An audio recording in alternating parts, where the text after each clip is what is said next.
Paano mo gigisingin ang mga natutulog mong downlines?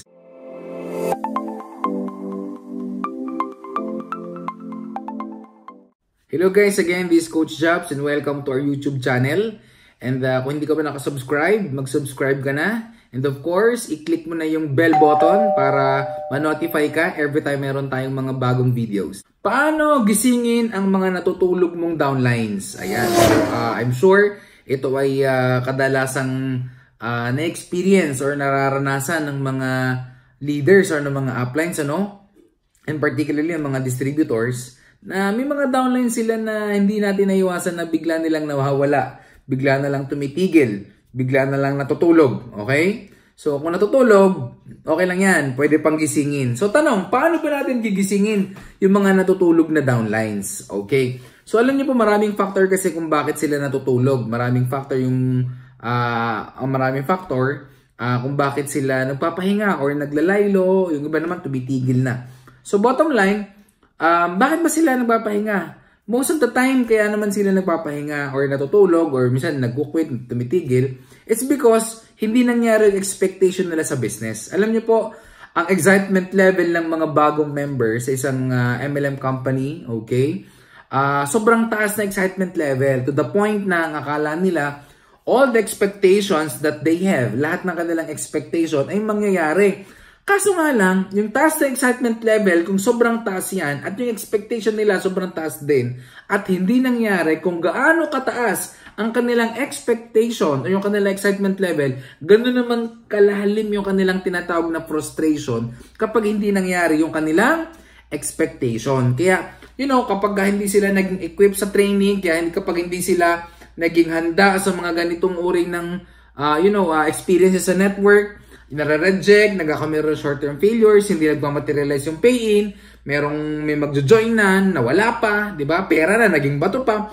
Normal po yung mga ganyan. So bottom line, kapag may mga downline ka na nagpahinga o natulog, ang pinakamaganda mong gawin bilang upline, okay?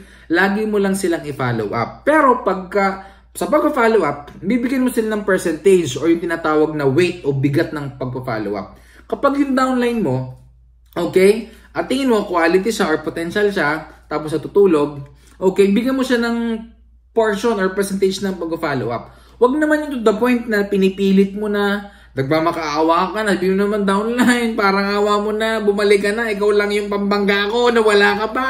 Di ba? Yung pala yung babanggaan niya, additional account mo pala, di ba?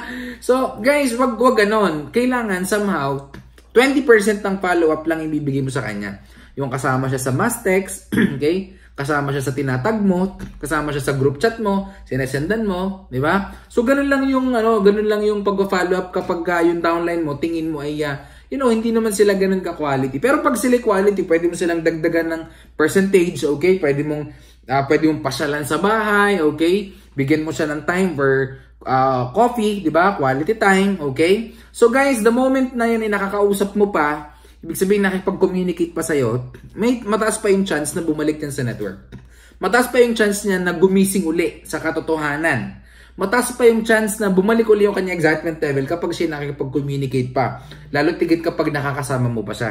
At pag nakasama mo siya, take advantage of the time. Pero alam niyo po, bago mo i-motivate uli, bago mo baliwin uli yung natutulog mo na downline, make sure na pag-usapan niyo muna kung ano yung naging problema, ano ba yung naging reason kung bakit siya natulog, kung bakit siya naglaylo. Kasi minsan yung mga downlines natin, kailangan niya ng mga personal affection Kailangan maintindihan din natin sila. Okay? Bakit ba nangyari yon?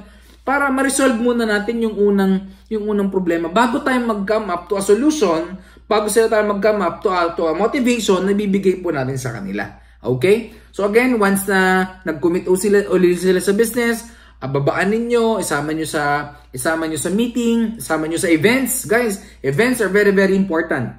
Times 20 excitement level pag nakakatin sa event. Okay, 10K ng mga trainings, okay? And again guys, iparamdam mo sa kanya, sa downline mo, na mahalaga siya sa'yo.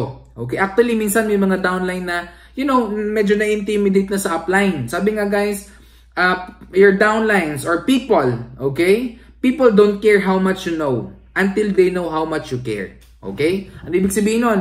Walang pakialamin yung downline mo kung gaano kadami yung alam mo. Okay? They don't care kung gaano karami kang alam, kung gaano kang galing. But they care kapag alam nila na nagki-care ka sa kanila. Yun yung concern nila. Guys, the moment na maramdaman ng downline mo na you care for them, you treasure the relationship, okay? Nagbibigay ka ng time sa kanila, pinaramdam mo sa kanila na hindi lang sila parte ng negosyo mo, kundi parte sila ng pamilya. Believe me guys, sila na yung kusa na babalik sa network mo, magkakameron ka nilang chance na ipakita yung vision ng grupo, okay? Nabuhayan ulit mga pangarap nila, okay? So again guys, napakasimple lang, di ba? Kaya guys, bottom line, just keep in touch with your leaders, with your downlines. Kung natutulog, that's okay. Normal lang yan. Pero habang may mga natulog ang downlines, if ever may natulog ka, huwag kang titigil mag-direct.